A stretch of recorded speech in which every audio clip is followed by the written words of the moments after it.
Maymay and Trata update. Yung post ni Maymay sa kanyang Instagram at nag-Hawaii pa nga ang mag-lovers sila Maymay at Joaquin Enriquez. Sabi ni Maymay, walang kahit sino man ang makakaintindi how much I appreciate your hard work.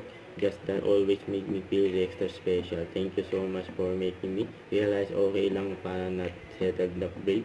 Minimum deserve ko ang effort and consistency and pagmamahal na hindi pilit na hindi kulang.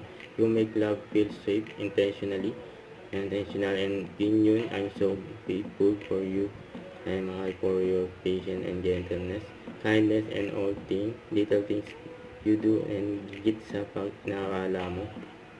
May God continue to guide us as we grow pain in this relationship. We have also be the center of everything we build together. More days to love, more memories and to play, more prayer to whisper together and more dreams to chase hand in hand. Happy Valentine's Day, my person Joaquin. Sabi ni Joaquin, I love you, beautiful, my Valentine's forever. You know, sweet ng dalawa eh.